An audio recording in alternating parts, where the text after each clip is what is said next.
Hello everybody. Welcome to this question answer series for CA Final Direct Taxes and International Taxation. तो आज हम question answer solve कर लेंगे miscellaneous provisions, set of and carry forward और clubbing chapter के। मस्त सारे question answer solve हो जाएंगे, बिल्कुल दिल से सॉल्व करवा रहा हूँ। अगर चैनल पे नए आए हो तो वीडियो को लाइक कर दो, चैनल को सब्सक्राइब कर दो एंड टेलीग्राम चैनल पे आ जाओ, क्योंकि वहां पे मैं बहुत सारे ऐसे कंटेंट शेयर करता रहता हूँ। चलो शुरू करते हैं बिना किसी वेस्ट ऑफ टाइम के क्वेश्चन नंबर 1 पे। मिसलेनियस टॉपिक, पेज नंबर जो भी है, पेज नंबर कौन सा है? 365। अच्छा, मॉड्यूल मैंने टेलीग्राम चैनल पे दे रखा है, अब वहां पे आके डाउनलोड भी कर सकते हो। ठीक है, क्वेश्चन नंबर 1 पे आ जाओ। Mister C borrowed on hundi a sum of 25,000 via bearer cheque. Sir, hundi पे अगर कभी भी आप पैसे लेते हो तो आपको अकाउंट पे चेक, अकाउंट पे demand draft electronic clearing system से लेने होते हैं। इस सेक्शन कौन सा कहता है? सेक्शन 69 डी ऐसा कह रहा होता है। सेक्शन 69 डी ऐसा कहता है।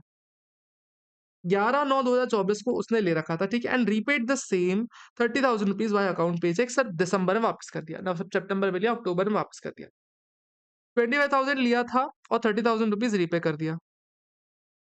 ये भी अदर देन अकाउंट पे चेक लिया था, रीपे भी अकाउंट पे ही चेक के बिना किया। असेसिंग ऑफिसर ने दोनों ही अमाउंट्स को क्या किया? दोनों ही अमाउंट्स को सर इनकम बना दिया। क्या इनकम बनाना चाहिए? राइट आंसर बनाना चाहिए। अगर आप कोई पैसा अदर देन अकाउंट पे चेक, अकाउंट पे demand draft electronic clearing system से लेते हो तो उस अमाउंट को आपको इनकम बनाना पड़ जाता है सेक्शन 69 डी में। लेकिन सर इसमें एक छोटा-सा क्लॉज़ है। प्रोविज़न कहता है कि अगर लेते टाइम, लोन लेते टाइम अगर आपने उसको इनकम बना दिया, तो लोन रीपेमेंट के टाइम पे सेम अमाउंट को आप इनकम नहीं बनाने वाले। यानी फॉर एग्ज़ाम्पल अगर राहुल ने फॉर एग्ज़ाम्पल नेहा से लोन लिया और नेहा को रीपे कर दिया, तो सिर्फ़ एक बार ही आप बनाने वाले हो, 2 बार नहीं बनाने वाले। लोन लेते टाइम ही आप सिर्फ़ इनकम बनाओगे, लोन रीपेमेंट के टाइम में नहीं बनाओगे।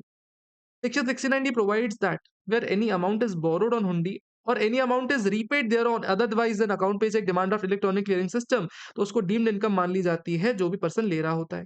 इन दिस केस 25,000 बोरो किया हुआ बियरर चेक से इसको इनकम बना देंगे। उसके अलावा रीपेमेंट किया हुआ है विद इंटरेस्ट अलाउ, ठीक है, इंटरेस्ट के अलावा इससे कोई प्रोविजन का फर्क नहीं पड़ेगा। Therefore action of assessing officer in treating income is valid. Sir, 25,000 लिया प्लस ब्याज देके 30,000 वापस कर रहे हो, यानी अल्टीमेटली आपने 25,000 आपको इनकम बनानी पड़ेगी, क्योंकि अल्टीमेटली उसी इनकम को वापस कर रहे हो ना। 25,000 आपको इनकम ऑफर करवानी पड़ जाएगी। Assessing officer found during the course of the assessment of the firm that it had paid rent in respect of its business premises 60,000 rupees का, 60,000 का रेंट पे कर रखा है, which was not debited to books of account. Sir, आप expenditure कर रहे हो लेकिन आप बुक्स में नहीं लेके आ रहे। सेक्शन 69C बोलता है ऐसा। ठीक है। Firm has not given any source of explanation for the rent. Assessing officer for the purpose of making addition 60,000 rupees addition कर दिया गया firm में for assessment या purchase service. The firm claims that even if addition is made for some 60,000 rupees should be allowed as deduction while computing the business income and उसको expenditure लेना चाहिए आपको। Provision कहता है कि सर आपने खर्चा किया लेकिन बुक्स में लेके ही नहीं आ गए। खर्चा किया आपने, बुक्स में लेके ही नहीं आ रहे। प्रोविजन कहता है कि इसको इनकम बनाना पड़ेगा। एओ कहता है इनकम बनाना पड़ेगा सेक्शन 69C में। क्या एओ सही कह रहा है? Right answer is yes sir, सही कह रहा है ना। अगर अभी कोई खर्चा करता है, आप एक्सप्लेनेशन नहीं, सोर्स अगर सोर्स नहीं दे पाते, सोर्स का एक्सप्लेनेशन नहीं दे पाते, तो वो आपकी इनकम बनता ही बनता है। यस सर, बनता ही बनता है। दूसरी बात सर, अगर आप उसको पी&एल में लेके जाना चाहते हो बाद में कि भाई बिज़नेस डिडक्शन दे दो, कहता है डिडक्शन भी नहीं मिलेगा बिज़नेस में। कोई बिज़नेस डिडक्शन भी नहीं मिलने वाला आपके हाथ में। ये बिल्कुल एओ सही कह रहा है। एक्सपेंडिचर तो मिलेगा ही नहीं मिलेगा, एक्सपेंडिचर भी नहीं मिलने वाला, प्लस उसके अलावा इनकम बना दिया जाएगा वो अलग। Peerless लिमिटेड, ये अच्छा क्वेश्चन है, ठीक है, this is a very good question. This Peerless General Finance Investment Limited, a residuary non-banking company, accepts public deposits, issue deposits, and repays the same after some period of time along with interest. Accept करता है और repay करता है। Different scheme run by it. The following transactions were noted from their books of accounts। ठीक है, एक NBFC के point of view से बता रहा हूँ, उसके एनबीएफसी ने ट्रांजेक्शन कर रखी है। इंडिविजुअल है एक मिस्टर ए, देखो एनबीएफसी है। मिस्टर ए ने डिपॉजिट किया 15,000 रुपीज। कब? सर 1/5/2021 को, for 48 months via bearer check and another 15,000 30 जून 2024 को।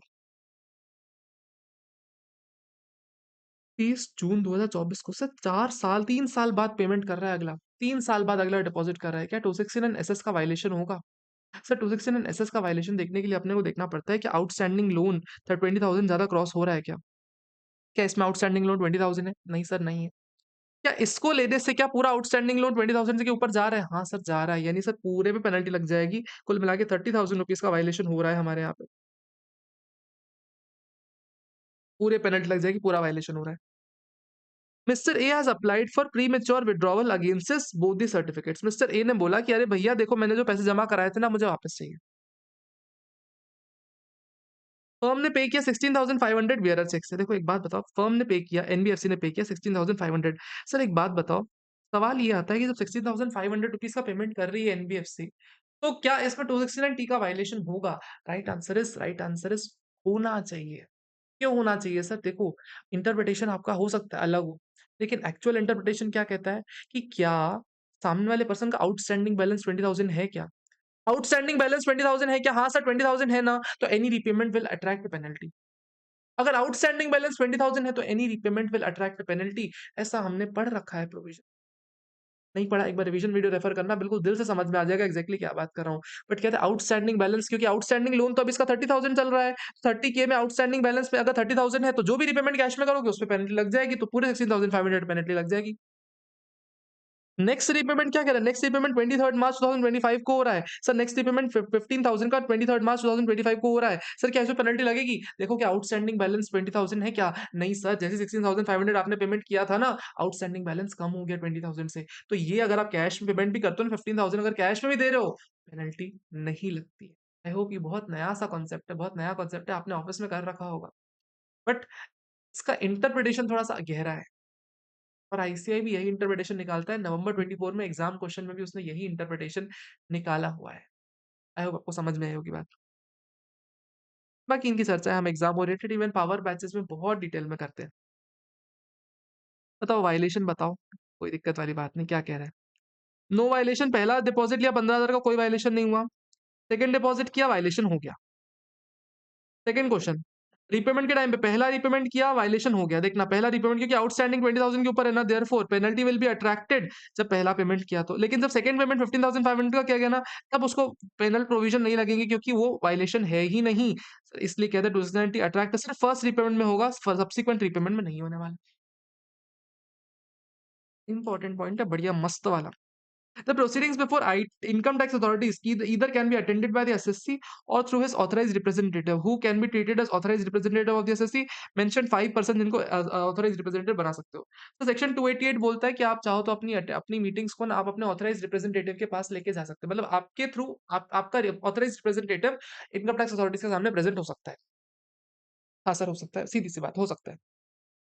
सर कौन ऑथराइज्ड रिप्रेजेंटेटिव बन सकता है? सर आपका कोई रिलेटिव एम्प्लॉई हो, कोई शेड्यूल्ड बैंक का ऑफिसर हो, कोई लीगल प्रैक्टिशनर हो, चार्टर्ड अकाउंटेंट हो, या फिर कोई भी जिसने रिक्विजिट क्वालिफिकेशन पास कर रखी है सीबीडीटी की, उससे कर सकता है, बन सकता है। Order for assessment year 23-24 was pass by assessing officer as per section 143(3). Scrutiny assessment हुआ, असेसमेंट ईयर 23-24 का ऑर्डर पास हुआ, but typist wrongly typed the order for assessment year 22-23। Sir 1 साल पहले का ऑर्डर के नाम से हो गया, ठीक है, एंड रेलेवेंट प्रीवियस ईयर दूसरा डाल दिया। SSC claimed in appeal that same is invalid as it was not accepted by Sita on the ground that it is clerical error। Sir simple सी बात है ना कि हमने असेसिंग ऑफिसर ने सिर्फ ईयर गलत लिखा, बाकी सब सही है ना। और इसको आप बेस बना के अपील नहीं लड़ा सकते। अगर एक क्लेरिकल एरर है, टाइपिंग एरर है, आप क्लेरिकल एरर और टाइपिंग एरर के बेसिस पे आप ऑर्डर को इनवैलिड नहीं कह सकते। ऐसा क्योर सेक्शन 292 बी क्लियरली कहता है। 292 बी क्लियरली एक क्योर देता है एक असेसिंग ऑफिसर को कि क्लेरिकल एरर्स के कारण ऑर्डर इनवैलिड नहीं बनने वाला। इस कारण सीता भी मना कर देगा। सीता कौन? अपना commissioner of income tax appeals, ठीक है, सीता मना कर देगा अपील लेने से। Therefore, clerical errors cannot invalidate the valid assessment। Section 292 भी ऐसा बोलता है। Proceedings cannot be initiated under the act unless the proper notice is served upon। अगर आपके पास प्रॉपर नोटिस नहीं आएगा तो कभी भी प्रोसीडिंग्स नहीं स्टार्ट हो सकती। तो इसका मतलब क्या sir? Mode of service of notice क्या होता है sir? Mode of service of notice courier के थ्रू दे दो, ईमेल के थ्रू कर दो, सीसीपी में जो कोड ऑफ सिविल प्रोसीजर में जो तरीका दे रखा है उस तरीके से नोटिस भेज दो, इलेक्ट्रॉनिक फॉर्म में दे दो, या कोई भी ऐसा तरीका जो सीबीडीटी प्रिस्क्राइब करता है। देखो, एक तो हो गया कुरियर, एक सीसीपी में जो दे रखा है, उसके अलावा एक ऑनलाइन मेथड हो गया, और उसके अलावा कहता है जो भी सीबीडीटी बोल दे, इस मेथड से अगर आपने दे रखा है ना नोटिस, तो ये नोटिस वैलिड नोटिस है। दूसरा question, to whom notice shall be addressed. Sir address किसको होनी चाहिए? सर उसके अलावा कहता है in case where SSC is dissolved firm और डिसीज्ड पार्टनर और पार्टीशन एचयूएफ। सर कहता है अगर पार्टनरशिप फर्म डिसॉल्व हो चुकी है तो किसके पास जाना चाहिए? किसी पार्टनर के पास चला जाए। एक डिसीज्ड पर्सन है तो उसके लीगल हायर के पास नोटिस भेज सकते हो। अगर पार्टीशन एचयूएफ है तो किसी भी एडल्ट मेंबर के पास भेज सकते हो। It is allowed immediately before resolution, legal heirs और last manager of the firm, अगर कोई भी एडल्ट मेंबर को दे सकते हो आप। explain the circumstances under which assessing officer can resort to provisional attachment of a property of the assessee. Also state the period and the time for which such attachment can take place. When assessing officer can invoke the provisional attachment in the property. Sir कह रहा है कि अगर attach करना चाहे तो property कब तक अटैच कर सकता है? सर देखो अटैच करने के लिए ध्यान देना होता है कि interest of revenue should be involve और प्रायर अप्रूवल सीआईटी से लेना पड़ जाता है। वो भी हाँ इंटरेस्ट रेवेन्यू इन्वॉल्व होना चाहिए प्लस प्रायर अप्रूवल लिया हुआ होना चाहिए तभी अटैच कर सकता है। देखो फिर proceedings of the assessment of any income of for assessment year has escaped, ठीक है कोई बात नहीं, 271 डबल एडी की पेनल्टी लग रही, ठीक है likely to be sir 2 crore के ऊपर, अच्छा सर पेनल्टी 2 करोड़ के ऊपर होनी चाहिए, पेनल्टी 2 करोड़ के ऊपर लाइकली टू भी होनी चाहिए। बट सच अटैचमेंट देखना रेवेन्यू के इंटरेस्ट में हो सर, टैक्सेस मिलने चाहिए उसके बिना ऐसी अटैचमेंट नहीं कर सकते आप। Prior approval of PCCIT, CCIT, PCIT और सीआईटी शुड बी टेकन, ठीक है। असेसिंग ऑफिसर राइटिंग में देगा कि क्यों अटैच किया गया है। उसके अलावा such attachment shall have effect sir कितना 6 मंथ्स के लिए रहने वाला है ये अटैचमेंट। अगर 6 मंथ्स के बाद उसको एक्सटेंड किया जा सकता है, लेकिन अगर एक्सटेंड नहीं कर पाए तो जो अटैचमेंट है वो वेकेट हो जाएगा। ध्यान देना कि 6 मंथ्स हो सकता है या फिर maximum this can be 2 years और 60 days after the end of the assessment. Sir assessment खत्म होने के 60 डेज पकड़ लो या अटैचमेंट से 2 इयर्स पकड़ लो, मैक्सिमम इतना अटैचमेंट हो सकता है, इससे ज्यादा लंबा अटैच नहीं कर सकते। सर अटैच मतलब क्या होता है? सर अटैच मतलब होता है जब्त करना, प्रॉपर्टी जब्त करना है, लेके जाने वाला जब्त नहीं। सामने वाला पर्सन उस प्रॉपर्टी को डील नहीं कर सकता, सामने वाला प्रॉपर्टी यूज कर सकता है लेकिन बेच नहीं सकता, उसको अटैचमेंट कहते हैं, प्रोविजनल अटैचमेंट। तो प्रोविजनल अटैच कर सकते हैं आपकी प्रॉपर्टी, इतने इतने टाइम के लिए कर सकते हैं। Mister Biswas a stock broker has defaulted with regard to income tax payments and assessing officer has attached the membership card of the stock exchange।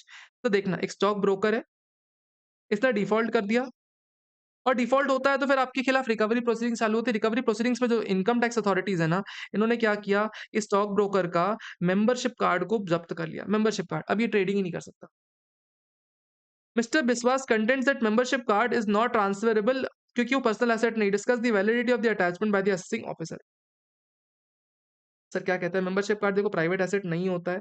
ऐसा कहाँ निकला था? Stock exchange Ahmedabad versus ACIT case में। It is merely privilege granted, तो इसको आप transferable नहीं है। इस केस में जो भी अटैचमेंट किया ना वो गलत है। SSC has credited a sum of 50,000 rupees in cash and, ठीक है, in account of Madan said to represent a loan obtain from him, ठीक है, कैश में दिया गया मदन को।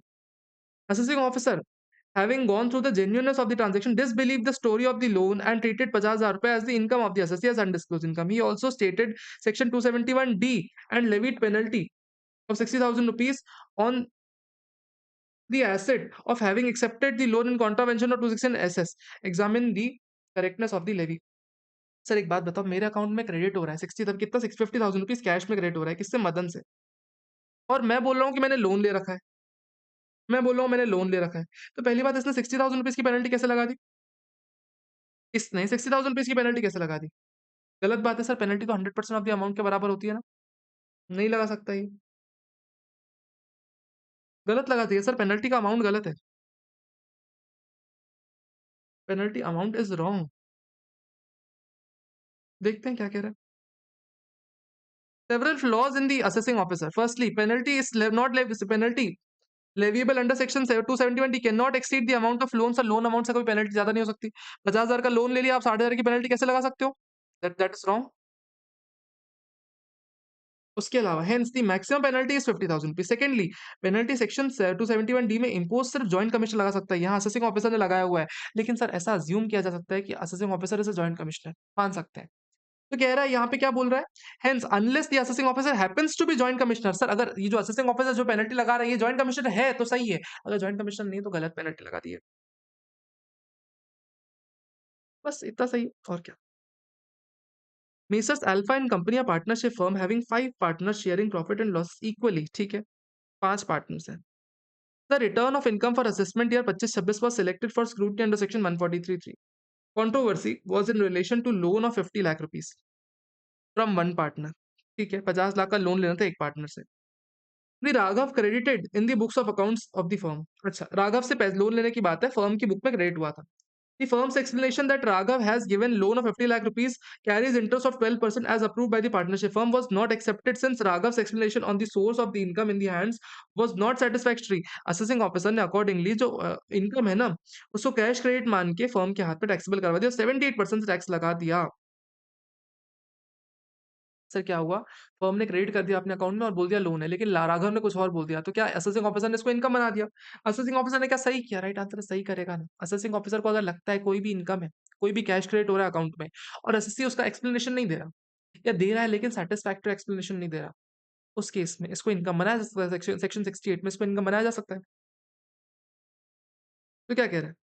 अगर बुक्स ऑफ अकाउंट्स में क्रेडिट किया गया, उसको इनकम की तरह चार्ज किया गया है, तो कहता है such income of the shall be would amount to cash credit in the hands of the firm and action of assessing officer is correct in law. Mr. Rajiv is a retail trader and total income for the last few years ranged from 8 lakh to 10 lakh. 8 lakh से लेके 10 लाख तक की income है। He celebrated 25th anniversary on large scale 2 दिसंबर 2024 को और उसने cruise party organise की थी। किसके पास? ओशियन प्रिंसेस के पास, जहां पे उसने 30 लाख रुपए खर्चा कर दिया। Assessing officer in course of scrutiny assessment explanation मांगा कि भैया देखो 30 लाख का खर्चा तुमने कहां से किया। The explanation offered by mister Rajiv that same was out of the savings of last few years. Sir देखो हर साल 10-10 7 लाख रुपए में कमा रहा हूँ, तो मैंने 5-10 साल में इतना तो कमाया ही होगा ना कि 30 लाख का खर्चा कर पाऊँ, ठीक है। ये सैटिस्फैक्टरी नहीं लगा असेसिंग ऑफिसर क्योंकि कुछ साल पहले इसने अपनी बेटी की शादी की थी 60 लाख रुपए में खर्चा करके, वो भी कहाँ पे? चेन्नई में शादी की थी। तो बताओ क्या करेगा असेसिंग ऑफिसर? देखो सवाल क्या है समझना। हर साल 8 से लेके 10 लाख रुपए कमा रहा है ये, कुछ खर्चे भी होंगे, एक्सपेंसेस माइनस होने चाहिए इसमें से।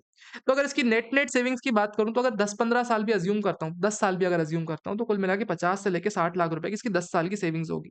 लगभग इतनी सेविंग्स होनी चाहिए, डिपार्टमेंट ऐसा बोल रहा है। 15 साल मान लो भाई, तुम 15 साल मान लो, 15 साल भी मिलाओगे तो 70 लाख रुपए के आस-पास सेविंग्स होती है। 70 लाख की तुम्हारी सेविंग्स है जिसमें से 2 साल पहले तुमने अपनी बिटिया की शादी की है जिसमें 60 लाख रुपए तुमने खर्चा कर दिया। तुम्हारे पास सेविंग्स तो होनी ही नहीं चाहिए। फिर तुमने 30 लाख रुपए कहाँ से किया खर्चा? तो इसने कहा कि देखो मैं तो सेव कर रहा था इसलिए पैसा है मेरे पास। लेकिन तुम्हारे पास खर्चा होना तो नहीं चाहिए, डिपार्टमेंट को लग रहा है कि तुम्हारे पास पैसा नहीं है। तुम्हारी सारी सेविंग्स यूज़ हो चुकी है शादी में, यानी तुम ढंग का एक्सप्लेनेशन नहीं दे पा रहे। इस केस में क्या होगा? जो भी इनकम है ना, असेसिंग ऑफिसर आपके हाथ में टैक्सेबल करवा देगा। सेक्शन 69 सी कहता है कोई भी एक्सप्लेनेशन अगर आप एक्सपेंडिचर करते हो, आप जिसका कोई एक्सप्लेनेशन नहीं दे पा रहे, तो आपके हाथ में टैक्सेबल करवा दिया जाता है।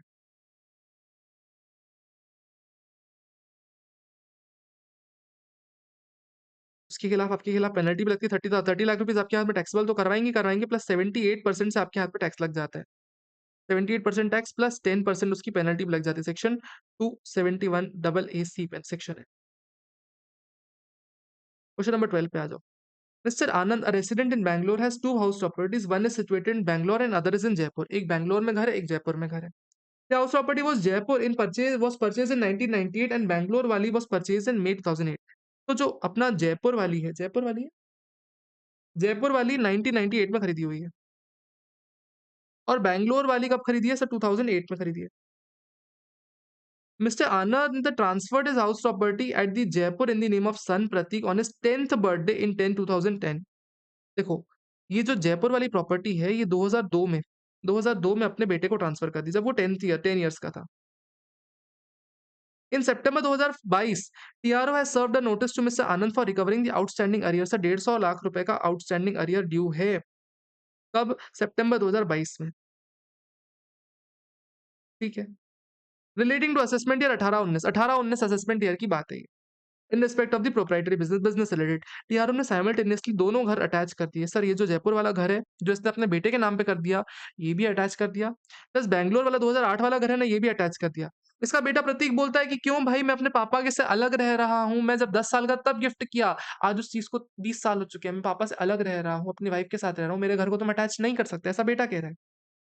ये क्यों अलग हो गया है? देखो, वैल्यू ऑफ जयपुर हाउस कितनी है? 45 लाख रुपीज की है। जो जयपुर वाला हाउस है इसकी 45 लाख वैल्यू है और जो बैंगलोर वाला घर है इसकी 90 लाख वैल्यू है।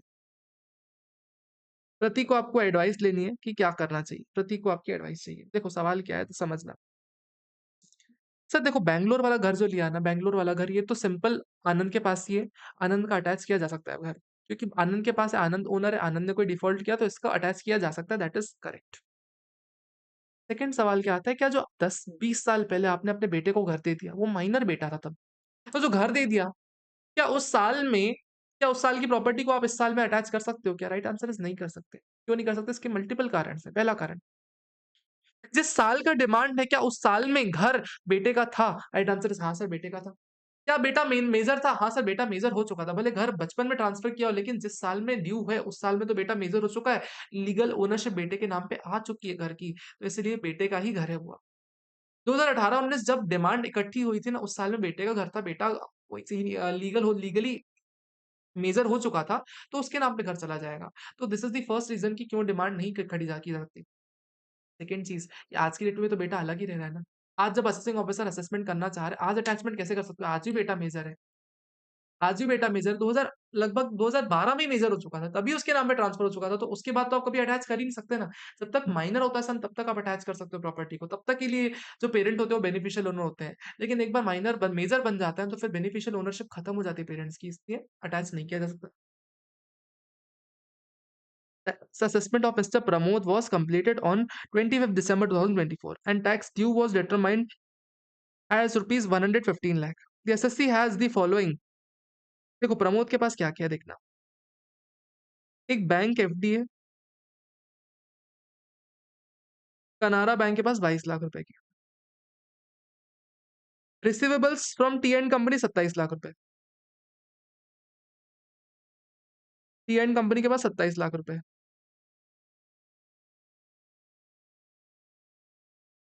उसके अलावा गिफ्ट मिला हुआ था, gift of land to his son 35 साल का है, 5 साल पहले जमीन दे रखी थी, जिसकी प्रेजेंट मार्केट वैल्यू 28 की है। सर अपने बेटे को सन को दे रखा है, सन्स लैंड है।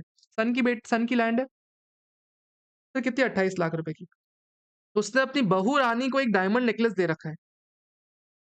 बहू रानी का डायमंड नेकलेस।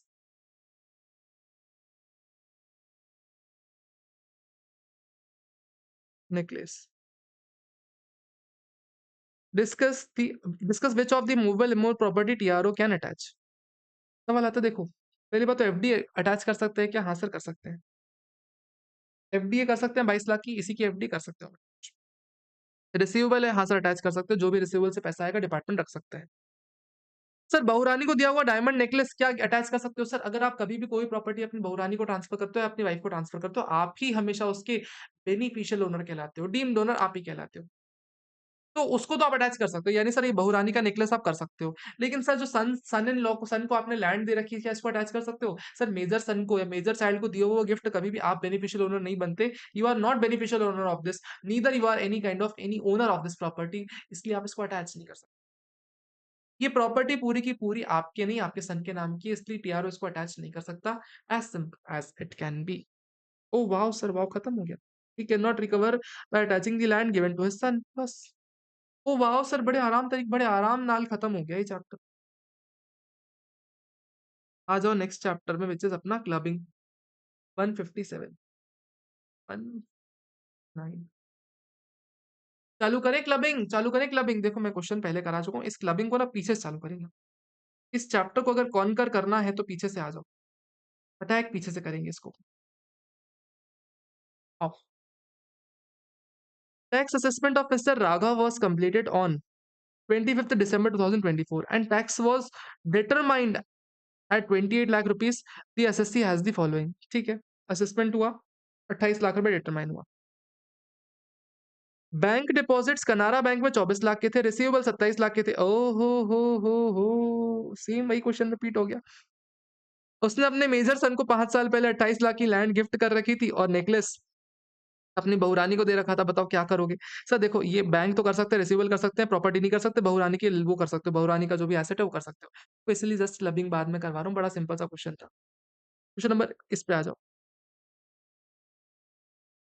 क्वेश्चन नंबर 13 पे आ जाओ। Naresh is a fashion designer having lucrative business. His wife is a model. Oh. Naresh pays her monthly salary of 10,000 rupees. Assessing officer while admitting the salary is as admissible deduction. ठीक है, assessing officer ने admit कर दिया admissible deduction in computing the total income of the Naresh and applied the provision of clubbing and ओहो assessing officer ने add कर दिया। देखो वाइफ को आप सैलरी दे रहे हो 10,000 रुपए पर मंथ, असेसिंग ऑफिसर ने क्या किया हस्बैंड के हाथ में क्लब करा दिया। क्यों? क्योंकि उसको लग रहा है कि नहीं वाइफ टेक्निकली क्वालिफाइड नहीं। नहीं लिखा हुआ है क्या टेक्निकली क्वालिफाइड नहीं? कहीं पे लिखा हुआ है कि टेक्निकली क्वालिफाइड नहीं है क्या? नहीं जी, ऐसा नहीं लिखा हुआ। हम कैसा मान लें क्वालिफाइड नहीं है? What you have to write in this? बताना पड़ेगा कि अगर कभी भी अगर आप कोई पर्सन हो और आपकी कोई फर्म जिसमें आप सब्सटैंशियल इंटरेस्ट होल्ड करते हो, उस फर्म से अगर आपके किसी स्पाउस को पैसा मिल रहा है, तो वो आपके हाथ में तब क्लब कराया जाता है, जब पर्सन सामने वाला टेक्निकली क्वालिफाइड नहीं है, अब्बा-डब्बा जब्बा है, तभी आपके हाथ में क्लब कराया जाता है। तो ऐसे थोड़ी क्लब करवा दिया जाएगा आपके हाथ में, इसलिए क्लबिंग प्रोविज़न यहाँ नहीं लगने चाहिए। ऐसा मिला था CIT versus Shrimati R Bharati 1992 का सुप्रीम कोर्ट का जजमेंट था। हाँ, सॉरी मद्रास हाई कोर्ट का जजमेंट था। Professional knowledge is important. देखो क्या कह रहा है क्वेश्चन यहाँ पे। The word that need not connote a qualification conferred by recognized university। देखो अप्लाई रेशनल लगाएंगे हम इसका, तो ये माना जा सकता है कि वो प्रोफेशनली क्वालिफाइड है, तो असेसिंग ऑफिसर गलत है। हम ऐसा मान सकते हैं कि यार उसकी जो वाइफ है मॉडल है, तो मॉडल को अगर आप पेमेंट कर रहे हो तो चला अलाउड होता है ना। मॉडल को अगर पेमेंट कर दो तो इट इज अलाउड ना, तो इट इज अलाउड इस केस में। जो असेसिंग ऑफिसर कह रहा है वो गलत है। मिस्टर रोज, अच्छा मिस्टर रोज है। Out of the own funds has taken FDR of rupees 10 lakh bearing interest at the rate 10% per annum payable half yearly in the name of his wife Lily। FDR अपनी wife के नाम पे करवा दिया, यानी ultimately wife को पैसे ना देके एफडी करवा दी उसके नाम पे। इंटरेस्ट अर्न किया फाइनेंशियल ईयर में 1 लाख रुपए का, यानी सर 10 लाख की एफडी कराई, उस पे 1 लाख पे इंटरेस्ट आया सर। हस्बैंड ने पैसे लगाए थे, इंटरेस्ट मिला वाइफ को, रिसीव भले वाइफ को हो रहा है लेकिन टैक्सेबल हस्बैंड के हाथ में होगा क्योंकि क्लबिंग प्रोविजन लग जाएंगे। ओके, ये 1 लाख रुपए लिली ने अपने बिजनेस में इन्वेस्ट किया और प्रॉफिट कमाया 55,000 रुपये का। उफ, was invested in the business of packing spices, net profit 55 lakh rupees का for the financial year। What shall be the interest on FDR and income of the business shall be taxed in the assessment year 25-26। तो देखो simple क्या बात होती है, बड़ी simple सी बात बता रहा हूँ। इसमें ज्यादा दिमाग नहीं लगाना अपने को, इतना बस पता होना चाहिए अपने को कि जो हस्बैंड पैसे लगाता है उस पर जो इंटरेस्ट मिलता है या जो भी इनकम होती है वो हस्बैंड के हाथ में टैक्सेबल होती है। यानी एसएससी अगर कभी भी अपने स्पाउस के नाम पे कोई इन्वेस्टमेंट करता है, जो इन्वेस्टमेंट इनकम होगी ना, एसएससी के हाथ में टैक्सेबल होगी। लेकिन रिसीव तो स्पाउस को ही होती है ना। ये इंटरेस्ट जैसे 1 लाख रुपए है, भले हस्बैंड के हाथ में टैक्सेबल करवाया गया, भले हस्बैंड के हाथ में टैक्सेबल करवाया गया, लेकिन रिसीव तो स्पाउस को हुआ है ना। स्पाउस इस पैसे को चाहे तो कहीं और इन्वेस्ट भी कर सकती है। अगर इन्वेस्ट कर रही है कहीं और, तो कमाएगी ना पैसा। कहता है अगर कमा रही है, इस इन्वेस्टेड कैपिटल को वापस कमा रही है ना, इससे प्रोविजन कहता है इस पे क्लबिंग प्रोविजन नहीं लगते। हमेशा फर्स्ट जनरेटेड इनकम पे क्लबिंग प्रोविजन लगते हैं, सेकंड जनरेटेड इनकम पे क्लबिंग प्रोविजन नहीं लगते। यहाँ पे इनकम सेकंड टाइम जनरेट हो रही है, यहाँ पे इनकम में इनकम हो रही है, तो यहाँ पे क्लबिंग प्रोविजन नहीं लगने वाले। तो जो 55,000 की इनकम है ना, ये कहाँ जाएगा? ये सीधे सीधे जाने वाला है स्पाउस के हाथ में। लिली इन्वेस्टेड जो भी पैसे कमाए shall not be clubbed with her husband, उसकी इंडिविजुअल कैपेसिटी पर टैक्सेबल होगा। मिस्टर कोरानी, ओहो हो। Mister Korani transferred 2000 debentures of 100 each of wild fox limited, oh, अपनी वाइफ रेखा कोरानी को दिए without consideration. Company paid 30,000 rupees in September 2024 which was deposited by Mrs Korani and कर, अच्छा ठीक है। तो 2 लाख डिबेंचर्स थे, 2 लाख के डिबेंचर्स में 2 लाख के 2000 डिबेंचर 100 रुपए ईच के 2 लाख के डिबेंचर्स थे। रेट ऑफ इंटरेस्ट कितना है सर? रेट ऑफ इंटरेस्ट बिना कंसिडरेशन के दिया हुआ है।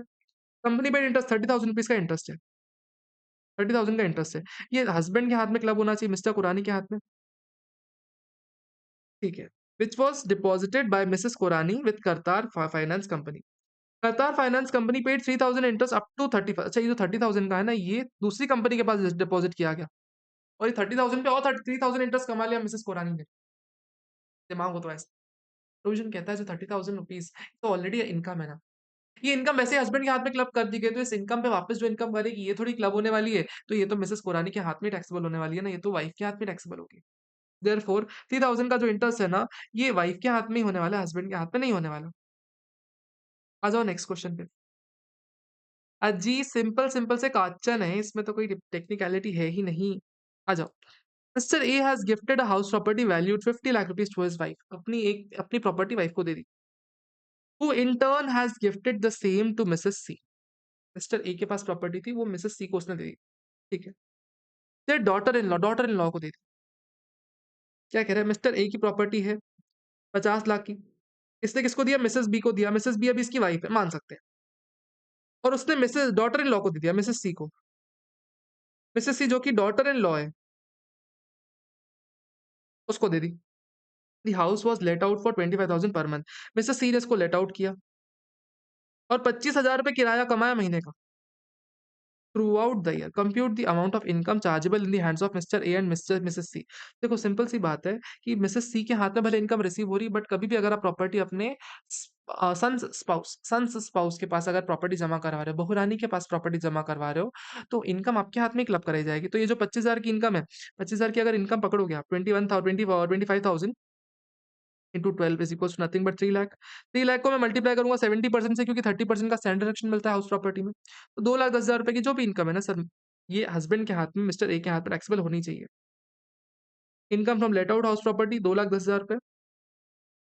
In this case, 210 from let out arising in the hands of Mrs. C shall Mr. A के son's wife है would be included in the income of Mr. A. Applying the provision of section 27 and section 64, such income would not be taxable in the hands of C. Mrs. C के हाथ taxable नहीं होगा, Mr. A के हाथ taxable होने वाला है।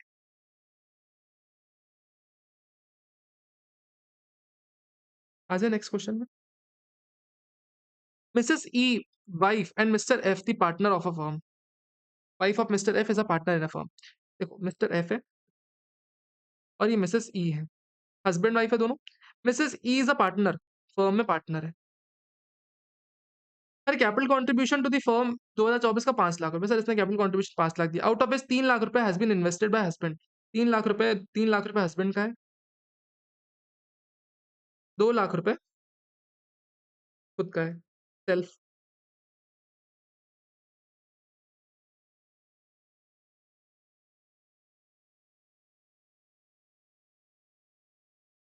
As further capital was needed for the firm, she further invested 2 lakh रुपए एज ऑन 1/5/2024 को। 1/5/2024 को 2 लाख रुपए और लेके गई। Out of the funds gifted bye husband, husband ने कुछ पैसा दे रखा था, उस पैसे से और इन्वेस्टमेंट किया।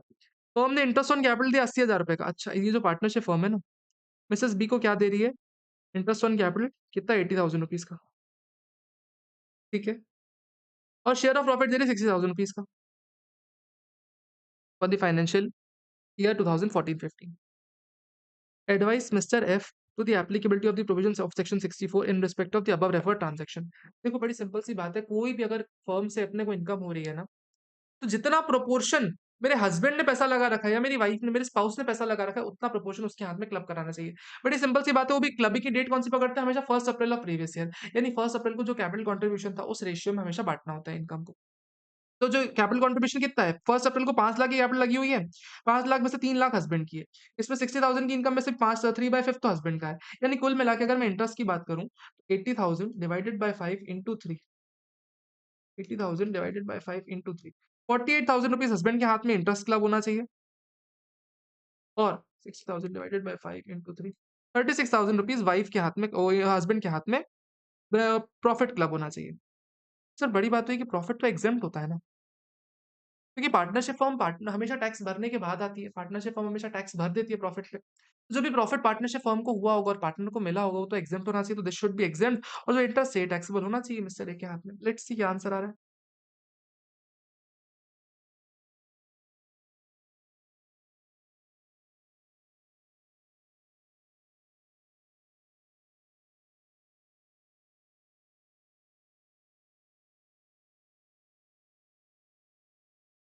अच्छा सॉरी, उल्टा रेशियो बना दिया हमने। तो हस्बैंड का 2 लाख लगा हुआ है, वाइफ का 3 लाख लगा हुआ है, तो 2/5 जाएगा रेशियो।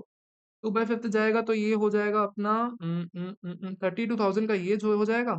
प्रॉफिट कितना जाएगा? 60,000 डिवाइडेड बाय 5 इंटू 2, 24,000 ही हो जाएगा।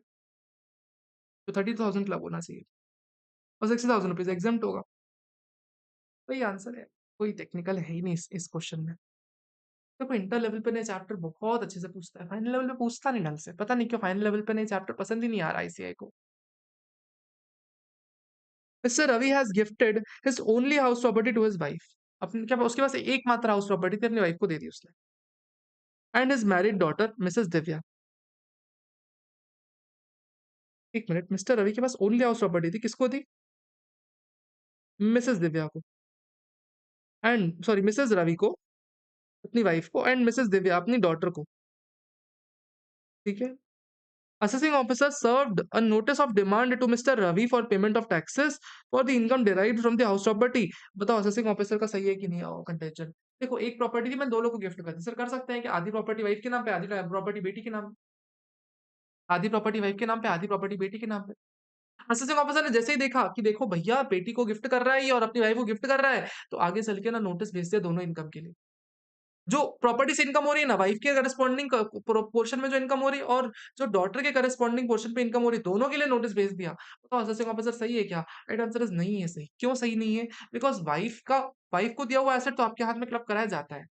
लेकिन कभी भी मेजर डॉटर होती है, मैरिड डॉटर है ना, तो उसके हाथ की इनकम आपके हाथ में क्लब नहीं कराई जाती।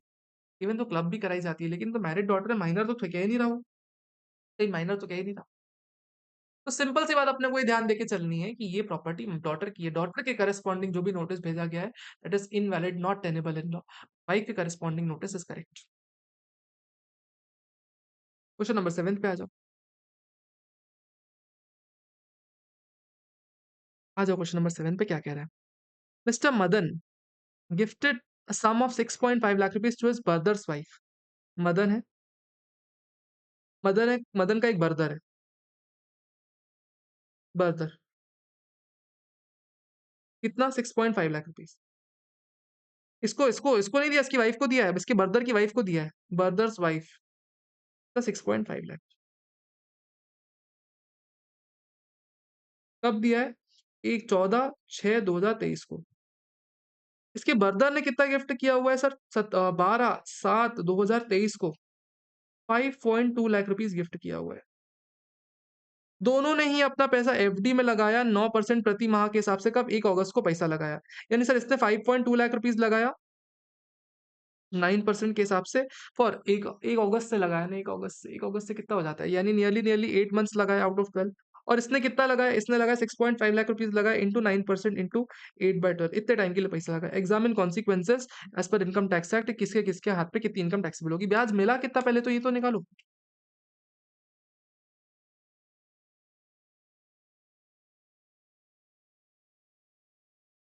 31,200 इसका ब्याज हो रहा है।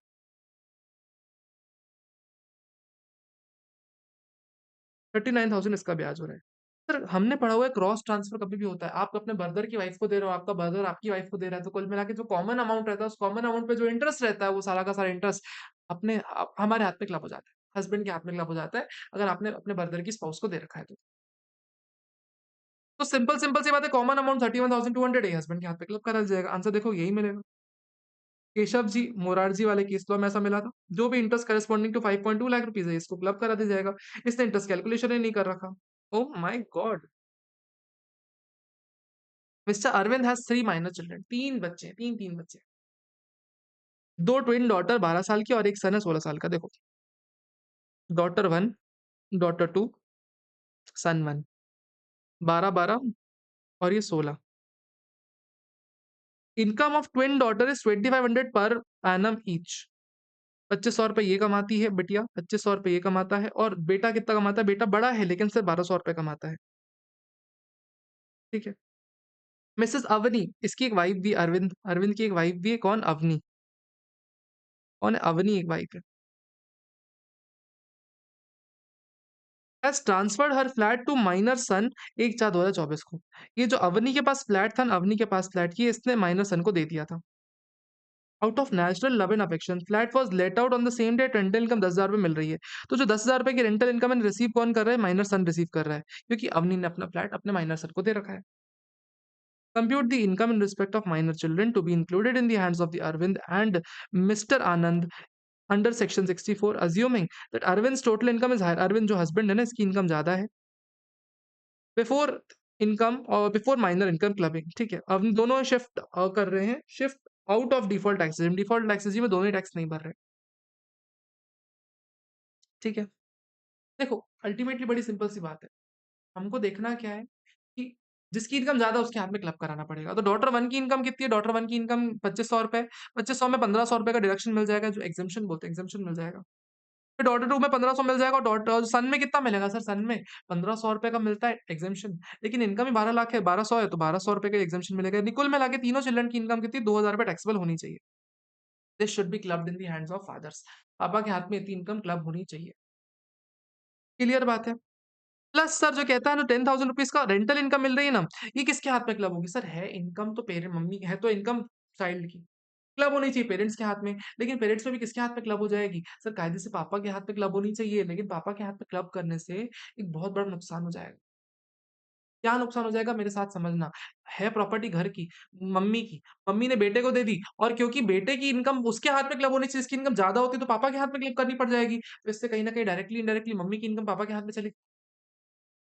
समझो, समझो। मम्मी के पास प्रॉपर्टी थी, मम्मी ने बेटे को दे दी, बेटे की प्रॉपर्टी हायर वाले के पास क्लब होनी चाहिए, तो पापा के पास क्लब हो रही है। इसलिए सर इससे नुकसान हो गया, मम्मी की इनकम पापा के हाथ में क्लब हो रही है, मम्मी की इनकम पापा के हाथ में चली गई।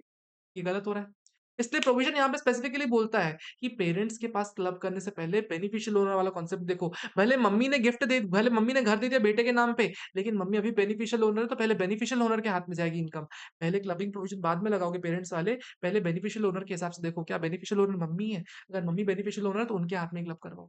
तो जो 10,000 की इनकम है इंटू 12 मल्टीप्लाई करके इसका 70% करोगे यानी नियरली 84,000 की जो इनकम होगी, सर ये इनकम कहाँ जाने वाली है? मम्मी के हाथ में जाने वाली है। क्वेश्चन नंबर 5 हो गया ये। क्वेश्चन नंबर 5 नहीं था, क्वेश्चन नंबर 6 था। Mrs Komal transferred her immovable property to TPS company. TPS company को प्रॉपर्टी ट्रांसफर कर दिया। Subject to a condition that out of the rental income 42,000 per month per annum shall be utilized for the benefit of her son's wife. कोमल ने अपनी property transfer की ये बोल के कि जो 42,000 पर एनम है ना, ये मेरी बहुरानी के बेनिफिट के लिए यूज होना चाहिए, मेरी बहुरानी के बेनिफिट के लिए यूज होना चाहिए। कोमल कहती है कि 42,000 रुपीज क्योंकि बहुरानी के बेनिफिट के लिए यूज हो रहा है इसलिए उसकी प्रॉपर्टी नहीं है, तो मेरे हाथ में क्लब नहीं होना चाहिए। कोमल गलत कह रही है। देखो सिंपली अगर आपकी वाइफ के लिए, आपके स्पाउस के लिए या आपकी बहुरानी के लिए कोई भी अगर इनकम आ रही है जो कि आपने ऐसे ट्रांसफर कर रखा था, वो भी इनएडिक्वेट कंसिडरेशन के लिए, तो आपके हाथ में क्लब होगी होगी इनकम। कोई इसमें डाउट ही नहीं, संदेह ही नहीं है। क्वेश्चन नंबर 4 पे आ जाओ, क्या बात कर रहा है? Sir Rahul started a proprietary business on 1/4/2023 को। कैपिटल 6 लाख रुपए की, इनकर कर दिया लॉस 3 लाख रुपए का। देखो 6 लाख की कैपिटल थी, 3 लाख का लॉस कर लिया, यानी कुल मिला के सर 1/4/2024 की इन पे कैपिटल कितनी है? सर 3 लाख की कैपिटल है। तो ओवरकम द लॉसेस उसकी वाइफ राधा है जो कि एक सॉफ्टवेयर डेवलपर है, उसने 7 लाख रुपए दिए, 7 लाख रुपए गिफ्ट मिला राधा से। यानी सर 3 लाख रुपए ओन का है 1/4 को एंड राधा का कैपिटल पैसा कितना है? कैपिटल पैसा 6-7 लाख रुपए का है। साल भर में राहुल ने कितना कमाया? 5 लाख रुपए कमाया। देखो 5 लाख रुपए कमाया। इसमें से इसके हाथ में कितना होगा? 3/10 और राधा के हाथ में कितना होगा? 5 का 7/10 यानी कुल मिला के 1.5 लाख रुपए इसके हाथ में जाएगा राहुल के हाथ में और 3,50,000 रुपीज़ राधा के हाथ में जाना चाहिए। Compute the amount to be clubbed in the hands of Mrs Radha sir 350 club होना चाहिए। सर अगर उसने लोन दे रखा होता तो क्लब करते क्या? देखो अगर 5 लाख रुपए गिफ्ट में दे दिए तो क्लबिंग लगेगा, लेकिन अगर लोन दे रहे हो तो क्लबिंग नहीं होती। अगर लोन दे रहा हो ना वाइफ को, वाइफ अगर आपको लोन दे रही है और उससे आप पैसे इन्वेस्ट कर रहे हो तो फिर क्लबिंग नहीं लगती। यहाँ पे 3.5 लाख रुपीज़ क्लब होने चाहिए। उफ! 1.5 लाख रुपए राहुल के हाथ में, 1.5 लाख 350 राधा के हाथ में। लेकिन अगर ये लोन दिया गया है ना 3 लाख रुपीज़ तो फिर ये 350 क्लब नहीं होंगे, सीधे-सीधे राहुल के हाथ में ही जाने वाले हैं। ओह wow! Sir wow! Mr. Binu holds shares 33% voting power in Yama Private Limited. Mrs. Babita is a working and accountant in Yama Private Limited, getting income from salary. ठीक है। देखो बीनू 33% होल्ड करता है। देखो अगर आप किसी भी एंटिटी में सब्सटैंशियल इंटरेस्ट होल्ड करते हो और आपका स्पाउस भी उस एंटिटी से सैलरी ले रहा है, तो आप अगर वो क्वालिफाइड नहीं है तो आपके हाथ में क्लब कर दिया जाता है, विदाउट एनी क्वालिफिकेशन। यानी 3,60,000 रुपए आपकी वाइफ को मिल रहा है, आपके हाथ में क्लब होने चाहिए। बबीता। एक है बीनू और एक है Babita. Babita ji, Babita ji, Babita ji, Babita ji, Babita ji. Binu receive 32,000 rupees as interest. देखो बीनू के पास 32,000 रुपीज़ की इंटरेस्ट इनकम है। ठीक है। Mrs Babita has her own house which was let out for 6,500 per month. 6,500 rupees per month का हाउस है, 12 मंथ्स का बबीता जी की इनकम है। प्लस सैलरी मिल रही है कितनी? सैलरी मिल रही है 3 से कितनी? 3,60,000 रुपीज़ की सैलरी मिल रही है। सर ये सैलरी बबीता जी के हाथ में टैक्सेबल नहीं होगी, ये इसके हस्बैंड बीनू के हाथ में टैक्सेबल होगी। सैलरी मिल रही है, ठीक है। कंप्यूटेड सैलरी मानना पड़ेगा अपने को क्योंकि डिडक्शन वगैरह मिलेगा नहीं इसलिए कंप्यूटेड मान लेंगे इसको। इसके हाथ में कितनी इनकम हो जाएगी? 392 बीनू के हाथ में रहेगी और बबीता जी के हाथ में कितनी होगी? सर इसको मल्टीप्लाई कर लो 6500 इंटू 12 78,000 रुपीज़ की सैलरी है। इस 70,000 की हाउस प्रॉपर्टी की इनकम है ना शायद। इस पे 70% डिडक्शन लेंगे 70% हो जाएगी इनकम। 54,600 इनकम बननी चाहिए। बताओ, बताओ माय लॉर्ड्स कोई दिक्कत? 1 में आ जाओ 1 के बाद 2 आएगा। Mister Arun holds shares carrying 55% voting powers in MNO private limited. Anamika is the wife और वर्किंग पार्टनर सॉफ्टवेयर ठीक है। सैलरी मिली 35,000, however she is not qualified for the job. आप किसी ऐसी एंटिटी में काम कर रहे हो जहां पे आपका सब्सटेंशियल इंटरेस्ट है और आपकी वाइफ भी वहां सैलरी ले रही है जो कि क्वालिफाइड नहीं है, तो इनकम आपके हाथ पे क्लब करवा दी जाएगी। सिंपल सी बात है, आपके हाथ में क्लब करवा दी जाएगी। सिमिलरली कहता है अगर वो क्वालिफाइड होती तो फिर क्लबिंग प्रोविजन नहीं लगता। सिंपल सा प्रोविजन था। This was all about your clubbing questions. ठीक है, सिर्फ 5 सेकंड रुकेंगे, उसके बाद हम सीधे चालू करेंगे सेट ऑफ वाले क्वेश्चंस। बताओ हालचाल कैसे है तुम्हारे, कैसे हो तो? चालू करें क्या क्लबिंग, बताओ? चालू करें क्या? चालू करें सेट ऑफ कैरी फॉरवर्ड वाले provisions. Okay sir, question number 1 पे आ जाओ। मिस्टर कमल, एज 35, 35 साल के, ठीक है। Submits the following particulars for assessment या 25-26। सैलरी की इनकम 4,20,000 कंप्यूटेड यानी डिडक्शन माइनस किया हुआ है। Loss from let out house property sir काम का है कि नहीं, ये डिपेंड करता है रिजीम कौन सी है। बिजनेस लॉस 1,20 का है sir, business loss set off कर सकते हैं क्या, नहीं कर सकते। एफडी का इंटरेस्ट है sir 85,000 rupees. Compute the total income, assume करना है अपने को अगर वो शिफ्ट आउट करता है डिफॉल्ट टैक्स रिजीम से और वो नॉर्मल टैक्स रिजीम में भर रहा है, दोनों में निकालना है। देखो, तो सैलरी की इनकम के खिलाफ आप हाउस प्रॉपर्टी का लॉसेस कर सकते हो अगर डिफॉल्ट रिजीम से हटा रहे हो, नॉर्मल रिजीम में भर रहे हो टैक्स। तो -2 लाख कर दो आप यहाँ पे, सैलरी इनकम आ जाएगी आपकी सीधी सीधी 220। और बिजनेस लॉस को आप आईएफओएस की इनकम से सेट ऑफ कर सकते हो, यानी आपकी टोटल इनकम बन जाएगी 220 अगर आप रेगुलर रिजीम में हो तो। लेकिन अगर आप 115 बीएससी से में भर रहे होगे तो आपको सेट ऑफ मिलेगा नहीं, प्लस 2 लाख और ऐड कर दोगे, कुल मिला के 4.2 लाख की इनकम हो जाएगी। 2.2 इसमें, 4.2 इसमें। सिंपल सा क्वेश्चन है। आ जाओ next question. Mister Vikas, a resident individual furnishes the following particulars for previous year 24-25। Salary की इनकम कितनी है, 50,000। रेजिम देख लो। Assuming that he pays tax under 115 BSC, 115 BSC के अकॉर्डिंग है तो ठीक है। इनकम फ्रॉम हाउस प्रॉपर्टी कुछ करेंगे क्या सर, कुछ भी नहीं करने वाले। सेट ऑफ मिलेगा नहीं because new tax regime 115 BSc में है। नॉन स्पेक्यूलेटिव बिजनेस से लॉस है सर, लॉस का कुछ करेंगे क्या सर, होगा तो देखेंगे बाद में, अभी इनकम इनकम को पकड़ते हैं। स्पेक्यूलेटिव बिजनेस की इनकम है सर, स्पेक्यूलेटिव बिजनेस की इनकम, इधर देखो ध्यान से देखो। स्पेक्यूलेटिव बिजनेस की इनकम है, वो भी लॉस है 6 लाख रुपए का, 6 लाख का लॉस है, कुछ होगा क्या, सिर्फ स्पेक्यूलेटिव इनकम जाएगा। Short term capital losses, short term capital losses का कुछ करना है क्या, आपने कुछ कर सकते हैं क्या, तो को होल्ड पे डाल सकते हैं इसको। Long term capital gains 21,000 sir, short term capital losses को मैं long term capital gain set off कर सकता हूँ, यानी कुल मिला के मेरी इनकम सिर्फ 50,000 बनने वाली है। हाउस प्रॉपर्टी का लॉस कुछ नहीं होने वाला सर, 115 बीएससी है, लैप्स हो जाएगा हाउस प्रॉपर्टी का लॉस। जो अपना नॉन स्पेक्यूलेटिव इनकम है, नॉन स्पेक्यूलेटिव इनकम सर, ये अपना कैरी फॉरवर्ड होगा, बाकी सारे लॉसेस कैरी फॉरवर्ड हो जाएंगे, सिर्फ एक की 50,000 की हमारी इनकम बनने वाली है। क्वेश्चन नंबर 3 पे आ जाओ।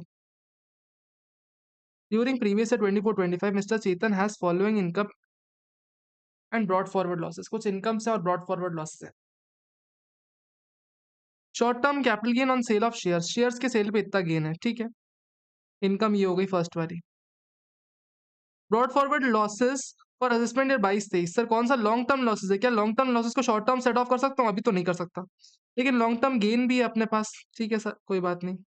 ये दूसरी इनकम है अपने पास, क्या है, brought forward long term losses है। लॉन्ग टर्म लॉसेस को मैं लॉन्ग टर्म की इनकम से कर सकता हूँ। यस सर, अपनी ये वाली इनकम जीरो हो जाएगी। कैरी फॉरवर्ड लॉसेस कितने बचेंगे अपने पास, कैरी फॉरवर्ड लॉसेस बचेंगे 11,000 रुपीज के, long term LTCG. Short term capital losses कितने हैं, शॉर्ट टर्म कैपिटल लॉसेस अपने पास 42,000 रुपीज के। शॉर्ट टर्म कैपिटल लॉसेस को मैं शॉर्ट टर्म कैपिटल गेन से कर सकता हूँ ना सेट ऑफ, यानी 175 में से -42 कर दूंगा तो मेरी इनकम हो जाएगी 133। ये इनकम बचेगी और क्या। Just give me a second. हाँ, आ जाओ क्वेश्चन नंबर 4 पे, क्या बोल रहा है। मिस्टर दिनेश आज फॉलोइंग इनकम फॉर प्रीवियस है 24-25 की कुछ इनकम्स है। Income from activities of owning and maintaining of horse races, ठीक है सर, ये पहली इनकम हो गई अपनी। टेक्सटाइल बिजनेस की दूसरी इनकम हो गई। Broad forward business loss assessment या 23-24, बिजनेस लॉस है तो बिजनेस लॉस को इस इनकम सेट ऑफ कर सकता हूँ। Yes. Brought forward business loss from owning and maintenance of horse races sir, इसको ऐसे सेट ऑफ कर सकता हूँ, यानी सर हॉर्स रेसेस की इनकम तो जीरो हो जाएगी। यहाँ 21,000 का मेरे को लॉस कैरी फॉरवर्ड मिल जाएगा, 21,000 रुपीज का लॉस कैरी फॉरवर्ड मिल जाएगा। बिजनेस इनकम हमारी 95,000 की थी, जिसमें 55,000 का लॉस मिला, तो 45,000 रुपीज की हमारी बिजनेस इनकम बन जाती है। कुल मिला के आंसर 45,000 की बिजनेस इनकम बचेगी, बाकी कैरी फॉरवर्ड हो जाएंगे लॉसेस। नेक्स्ट क्वेश्चन पे जाओ, क्वेश्चन नंबर 5 पे क्या कह रहा है। Mister Varun has details of assessment year 24-25, 25-26। Salary है, ठीक है। इनकम फ्रॉम स्पेक्युलेटिव बिज़नेस, ठीक है।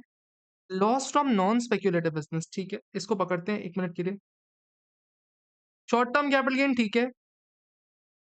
लॉन्ग टर्म कैपिटल लॉस, ओह! ये लॉस है दूसरा। विनिंग्स, सर जो विनिंग्स है, ये जो इनकम्स है, इन सब इनकम्स को तो अपने को पकड़ना ही पकड़ना है। लॉसेस को देखो सर, इस लॉसेस को किससे सेट ऑफ कर सकता हूँ? नॉन स्पेक्युलेटिव बिज़नेस को मैं किससे सेट ऑफ कर सकता हूँ? सर नॉन स्पेक्युलेटिव की बिज़नेस की इनकम को डायरेक्टली मैं स्पेक्युलेटिव इनकम से कर सकता हूँ। डायरेक्टली स्पेक्युलेटिव इनकम से कर सकता हूँ। हाँ सर, कर सकता हूँ, लेकिन करना चाहिए कि नहीं करना चाहिए? 2 मिनट रुकना, 1 मिनट, 2 मिनट रुकना सिर्फ। अभी करना चाहिए कि नहीं करना चाहिए, उस पे सोचेंगे, अभी नहीं। सेकंड चीज़ है अपना, सर ये 30,000 रुपीज़ का लॉन्ग टर्म कैपिटल गेन है sir, long term capital loss है। क्या इसका मैं कुछ कर सकता हूँ? सर इसका कुछ भी नहीं कर सकते, इसको कैरी फॉरवर्ड ही करना पड़ेगा, क्योंकि कैपिटल गेन है नहीं अपने पास, लॉन्ग टर्म कैपिटल गेन कोई है ही नहीं। तो इसका तो कुछ नहीं करेंगे, इसको कैरी फॉरवर्ड करने वाले हैं। अब सर लॉजिक कहाँ आता है यहाँ पे, ये समझना। 40,000 रुपीज़ का जो अपना speculative sorry non speculative business का लॉस है ना, ये कहाँ-कहाँ सेट ऑफ हो सकता है? सर मैं सैलरी से तो सेट ऑफ कर नहीं सकता। ये जो 40,000 का लॉस है, ये मैं सैलरी सेट ऑफ नहीं कर सकता। स्पेक्युलेटिव बिज़नेस से कर सकता हूँ, शॉर्ट टर्म कैपिटल गेन से कर सकता हूँ, 2 सोलस तो 2 इनकम सेट ऑफ कर सकता हूँ। सर किससे करना चाहिए? ये बहुत कुछ इस पे डिपेंड कर जाता है ना कि मेरे ऊपर टैक्स रेट क्या लग रही है। हो सकता है ना कि अगर मेरी इनकम बेसिक एग्ज़म्पशन लिमिट ज़्यादा चली जा रही हो, तो मेरे ऊपर ना 20% से टैक्स लग जाएगा। मेरे ऊपर 20% टैक्स रेट लग जाएगा इस शॉर्ट टर्म कैपिटल गेन पे। तो इसलिए हो सकता है कि मेरे को इससे सेट ऑफ करने का ऑप्शन मिले, लेकिन एग्ज़ामिनर लोग इतना दिमाग नहीं लगाते। ये डायरेक्टली 40,000 इनकम से कर देंगे और नीचे नोट दे देंगे, नोट भी नहीं देते देखो, नोट भी नहीं देते। वो सिंपली क्या करेगा, शॉर्ट वो बिज़नेस इनकम सेट ऑफ कर दिया उसने। तो नॉन स्पेक्युलेटिव जो स्पेक ये है ना अपना, हाँ, ये जो नॉन स्पेक्युलेटिव बिज़नेस का लॉस है ना, इसको डायरेक्टली इन्होंने शॉर्ट टर्म कैपिटल गेन से कर दिया। Directly short term capital gain से कर दिया। गॉट दिस पॉइंट और नॉट? सॉरी, डायरेक्टली कर सकते हैं, मैं क्या बोल रहा हूँ देखो, बात क्या चल रही है, जो नॉन स्पेक्युलेटिव बिज़नेस है, बिज़नेस लॉस को मैं चाहूँ तो कैपिटल गेन से भी सेट ऑफ कर सकता हूँ, इसको चाहूँ तो स्पेक्युलेटिव बिज़नेस से भी कर सकता हूँ, दोनों से ही कर सकता हूँ। मैं उससे सेट ऑफ करूँगा जो मेरे लिए ज़्यादा बेनिफिशियल है। तो अगर मेरे लिए ना इस पे टैक्स रेट ज़्यादा लग रहा होगा, मान लो 20% टैक्स रेट लग रहा होगा मेरे को इसमें, तो मैं इसमें एग्ज़म्पशन ले लूँगा ना, इसमें माइनस करवा दूँगा ना। लेकिन नहीं, अगर मेरी टोटल इनकम ज़्यादा जा रही है, इस पे 30% टैक्स लग रहा होगा, तो मैं इसमें ले लूँगा। वो चॉइस आपको करनी पड़ेगी डिपेंडिंग अपॉन क्वेश्चन। इसने दिमाग नहीं लगाया, इसने directly business income set off कर दिया है। ठीक है? सिंपल सा क्वेश्चन है, ज़्यादा दमदार है नहीं। क्वेश्चन नंबर 6 पे आ जाओ। Compute the gross total income of Mister Fadnis for assessment year 25-26। Information दे रखी है। हाउस प्रॉपर्टी की इनकम है, ठीक है, पहली इनकम है। Business income before providing depreciation, ठीक है, करंट ईयर डेप्रिसिएशन माइनस कर देंगे, माइनस 26,000 का करंट ईयर डेप्रिसिएशन है। Short term capital gain on sale of shares, ठीक है, तीसरी income. Long term capital loss on sale of property पिछले साल का है। सर ये लॉस है, इसको लॉस को रोक के रखो अभी थोड़ी देर के लिए। Income from T business, sir T business 1/20 की इनकम है, सर 1/20 की टी बिज़नेस की इनकम है। सर टी बिज़नेस की इनकम 1/20 है, तो इसमें सिर्फ 40% तो बिज़नेस मानी जाती है, तो इसका 40% ले लेंगे। Dividend from Indian companies carrying on agriculture operation, sir उससे क्या करना, जो भी इंडियन कंपनी से भले एग्रीकल्चर का काम करे, हमें फ़र्क नहीं पड़ता। अगर डिविडेंड दे रही है तो टैक्सेबल आपके हाथ में होगा, तो ये तो टैक्सेबल होगा पूरा-पूरा। करंट ईयर डेप्रिसिएशन माइनस कर दिया, brought forward business loss, sir 6 साल पुराना बिज़नेस लॉस है अपने पास। यानी सर अगर मोटा-मोटा लॉसेस की बात करूँ, हमारे पास लॉसेस कितने हैं? सिर्फ लॉसेस 2 हैं अपने पास। एक ये लॉस है अपने पास 90,000 रुपीज़ का, और एक ये लॉस है 45,000 रुपीज़ का। Important point two note sir, important point two note. जो 90,000 रुपीज़ का लॉन्ग टर्म कैपिटल गेन है, लॉन्ग टर्म कैपिटल लॉस है, तो ऐसा कुछ भी नहीं होने वाला, क्योंकि अपने पास कोई लॉस ही नहीं है, कोई इनकम ही नहीं है। लॉन्ग टर्म कैपिटल गेन की कोई इनकम ही नहीं है ना मेरे सामने तो। मेरे सामने कोई लॉन्ग टर्म कैपिटल गेन की इनकम ही नहीं है, तो इसका कुछ भी नहीं करने वाला मैं। इसको क्या करूँगा, कैरी फॉरवर्ड करता रहूँगा। लेकिन जो बिज़नेस लॉस है, इस बिज़नेस लॉस को 45,000 को मैं इस बिज़नेस इनकम सेट ऑफ तो कर सकता हूँ ना? यस सर, होना चाहिए। देखो हाउस प्रॉपर्टी की इनकम सेम टू सेम इसने ले ली। बिज़नेस इनकम 135 ली थी, फिर 26,000 का करंट ईयर डेप्रिसिएशन माइनस किया, प्लस टी बिज़नेस की 48,000 की इनकम ऐड की, 1,20,000 का 40% प्लस 45,000 का लॉस माइनस किया, ये आ गया हमारा। Short term capital gain as it is ले लिया, अदर सोर्सेज़ की इनकम एज़ इट इज़ ले ली, जीटीआई आ गई हमारी। तो टोटल हमारी इनकम आ गई इतनी।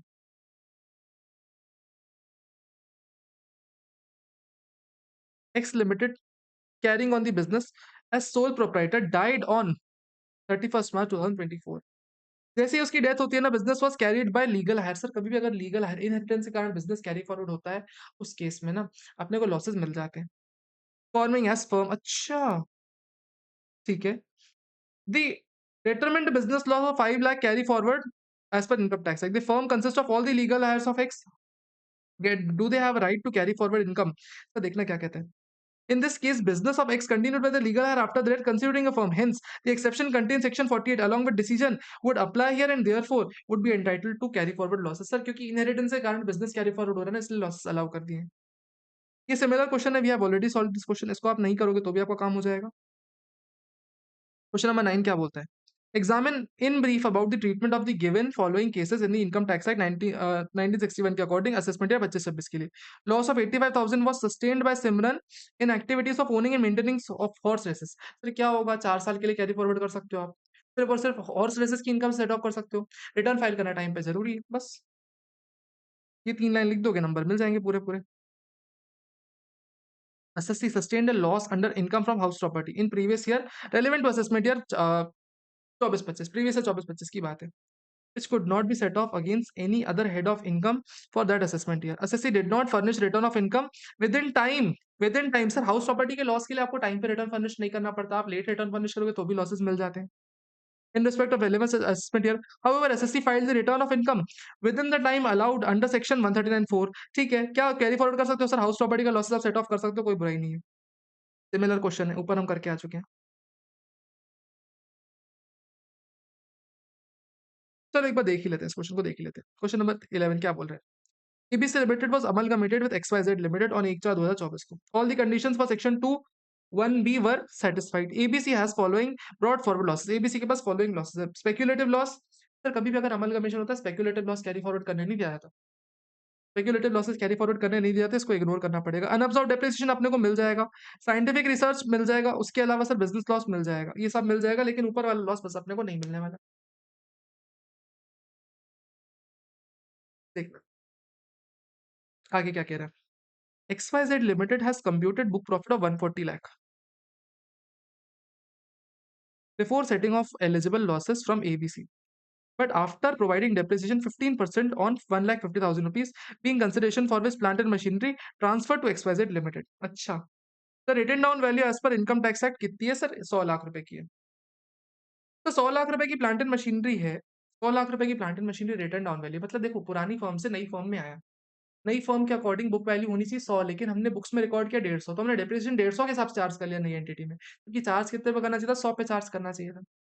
तो 50 लाख पे हमने 15% जो एक्स्ट्रा डेप्रिसिएशन चार्ज कर लिया है, नियरली 7.5 लाख रुपीज, ये अपने को ऐड बैक करना पड़ जाएगा.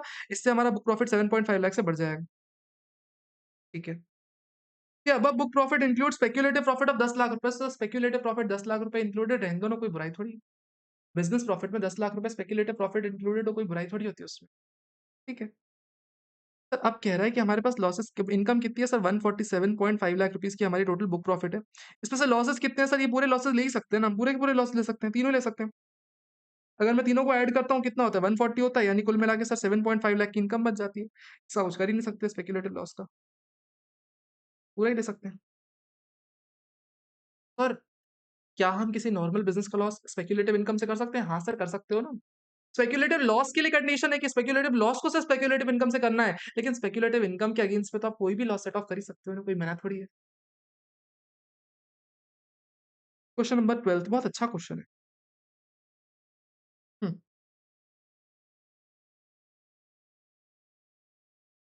A private limited, a company has share capital in the form of equity shares capital. The shares were held up to 31st March 2022 by 4 members. देखो 31st March 2022 तक 4 members थे, A, B, C, D. Company made losses and profit for past 3 years. 3 साल तक के ऐसे losses हैं. देखो ये प्रीवियस ईयर की बात कर रहा है, देखना प्रीवियस ईयर की बात कर रहा है, बीच में कभी असेसमेंट ईयर में घुस जाएगा, फिर प्रीवियस ईयर के हिसाब से क्वेश्चन पूछेगा. डायरेक्टली आप प्रीवियस ईयर लिखो, 2021, 21, 22, 22, 23. ये प्रीवियस ईयर्स की बातें भाषा है. ठीक है. ठीक है. बिजनेस लॉस नील नील 9 लाख, अनअब्सॉर्ब्ड डेप्रिसिएशन 15 लाख, 12 लाख, 9 लाख, कुल मिला के इतना है. The figures have been accepted by income tax department for the year ended 31st March 2024. 24 की बात करें, लास्ट ईयर का क्वेश्चन. ठीक है. A hold shares of Y limited. A ने शेयर होल्ड कर रखे हैं वाई लिमिटेड में. A A sold shares to Y as on 31st March 2025. Sorry sorry sorry, क्या बोल रहा है? ए ने अपने शेयर्स वाई को बेच दिए कब? 31st March 2024 को. और बी ने शेयर्स अपने सोल्ड कर दिए 31 मार्च 2025 तक, किसको? जेड को सोल्ड कर दिए। ये प्रॉफिट्स फॉर पास्ट 2 इयर्स कितने हैं सर? 18 लाख का प्रॉफिट है और यहाँ पे कितना है? 45 लाख का प्रॉफिट है। प्रीवियस से 23-24 का प्रॉफिट है। प्रीवियस से 23-24 के प्रॉफिट में क्या मैं पहले बात तो सीक्वेंस क्या होना चाहिए? हमेशा लॉसेस का सीक्वेंस क्या होता है? हमेशा लॉसेस का सीक्वेंस पहले होता है पास्ट ईयर के लॉसेस, फिर अपने को अनअब्सॉर्ब्ड डेप्रिसिएशन माइनस करना पड़ता है। तो अपने को पहले तो लॉस पकड़ना है, 9 लाख का लॉसेस अपने पास है, उसके बाद ही हम अनअब्सॉर्ब्ड डेप्रिसिएशन को टच करेंगे। क्या इस 9 लाख के लॉस को मैं सेट ऑफ कर सकता हूँ? राइट आंसर इस कर सकता हूँ ना। राइट आंसर इस कर सकता हूँ 9 लाख के लॉसेस को, क्यों? क्योंकि जिस साल में लॉस हुआ था और जिस साल में सेट ऑफ करना चाह रहे हो, 75% of the shareholder same ही है। सिर्फ ए ने ही तो अपने शेयर्स बेचे हैं। प्रीवियस से 23-24 के एंड तक तो सिर्फ ए ने शेयर्स बेचे हुए हैं। यानी कहना है सिंपली से कि अपने 75% of the shareholder same है। सेक्शन 78 कंप्लाई हो रहा है तो आराम से सेट ऑफ कर सकता हूँ। सर यानी इस साल की जो 18 लाख की इनकम है, 18 लाख की इनकम, इसमें से 9 लाख के लॉसेस सेट ऑफ कर सकता हूँ और जो बैलेंस बच रहा है सर इसको अनअब्सॉर्ब्ड डेप्रिसिएशन से भी कर सकता हूँ। यानी कुल मिला के मेरे पास 27 लाख रुपीस का अनअब्सॉर्ब्ड डेप्रिसिएशन बच जाएगा प्रीवियस से 24-25 में, 23-24 में। Oops, oops, oops, oops, sorry, sorry, sorry, sorry. 18 lakh का प्रॉफिट है before charging depreciation. Depreciation 9 lakh charge करूंगा। ये हमारा पीजीबीपी आ जाएगा कितना? 9 लाख। 9 लाख में बिजनेस लॉक 9 लाख माइनस करूंगा, हमारा कुछ नहीं बचेगा। अपने पास अनअब्सॉर्ब्ड डेप्रिसिएशन अभी भी 36 लाख। अब बात कर रहे हैं अगले पॉइंट की, कह रहे हैं अगले साल में 45 लाख का प्रॉफिट है। 45 लाख है, 15 लाख है? 45 लाख का प्रॉफिट है। 45 लाख का प्रॉफिट है, इसमें डेप्रिसिएशन कितना चार्ज होना चाहिए? 7.5 लाख कह रहा है। यानी 37.5 लाख का अपना प्रॉफिट आ रहा है जस्ट आफ्टर डेप्रिसिएशन। अब इस 37.5 लाख के प्रॉफिट्स में से डेप्रिसिएशन माइनस कर दिया हमने। डेप्रिसिएशन माइनस करने के बाद अपने पास अनअब्सॉर्ब्ड डेप्रिसिएशन माइनस करना पड़ेगा ना। अनअब्सॉर्ब्ड डेप्रिसिएशन 36 लाख का है। अब सर इसमें दिक्कत क्या आती है कि जिस साल में अनअब्सॉर्ब्ड डेप्रिसिएशन इनकर हुआ था और जिस साल में सेट ऑफ करना चाह रहे हो, उस साल में 50% ज्यादा शेयर होल्डिंग में चेंज हो गया, क्योंकि ए ने भी अपने शेयर्स बेच दिए 25% और बी ने भी अपने शेयर्स बेच दिए। कुल मिला के आपके 100% शेयर होल्डिंग में चेंज हो चुका है। यानी आई कैन सिंपली से कि शेयर होल्डिंग भयंकर चेंज हो चुकी है। आप लॉसेस सेट ऑफ नहीं कर सकते। लेकिन ये तो अनअब्सॉर्ब्ड डेप्रिसिएशन है ना। जो 50% वाला क्राइटेरिया है वो तो लॉसेस के लिए लगता है, अनअब्सॉर्ब्ड डेप्रिसिएशन के लिए लगता नहीं है। तो यहाँ पे आप आराम से सेट ऑफ कर सकते हो। 1.5 लाख का आपकी इनकम बन जाएगी। यही हमारा आंसर बन जाएगा।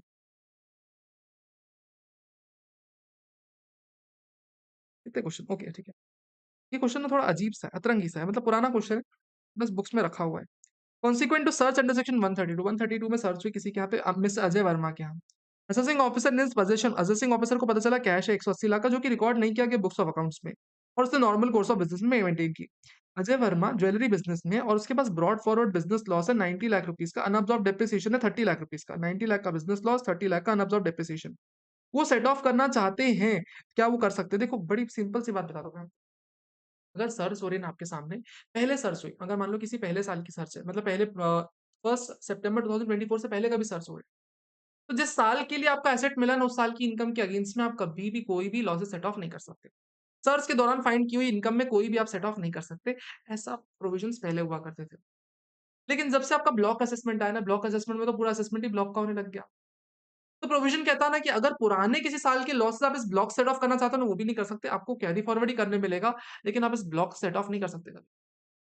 सर्च के दौरान जो भी इनकम मिलती है ना, उस इनकम के खिलाफ आप अपने लॉसेस सेट ऑफ नहीं कर सकते। ना पहले कर सकते थे, ना अभी कर सकते हो। यही आपका आंसर मिलेगा। Sakshi private limited converted into LLP. Sakshi LLP. You are अच्छा बताओ। You are provided with the following particulars as of Sakshi private limited as on 31 March 2024। Unabsorbed depreciation है सर, ये कैरी फॉरवर्ड हो जाएगा। हाँ सर, कैरी फॉरवर्ड हो जाएगा। एक प्राइवेट लिमिटेड एलएलपी में कन्वर्ट हो रही, अनअब्सॉर्ब्ड डेप्रिसिएशन कैरी फॉरवर्ड हो जाएगा। Business loss sir, business loss carry forward हो जाएगा। हाँ सर, कैरी फॉरवर्ड होगा। ये अनलिमिटेड पीरियड के लिए अनअब्सॉर्ब्ड डेप्रिसिएशन हो सकता है, ये फ्रेश 8 इयर्स के लिए हो जाएगा। फ्रेश 8 इयर्स मिल जाएंगे।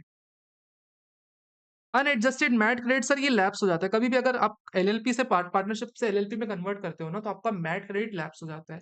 क्यों लैप्स होगा? बिकॉज मैट लगता है कंपनी पे, एलएलपी पे तो एएमटी लगता है ना, तो ये लैप्स हो जाएगा। रिटन डाउन डब्ल्यूडीवी, ठीक है।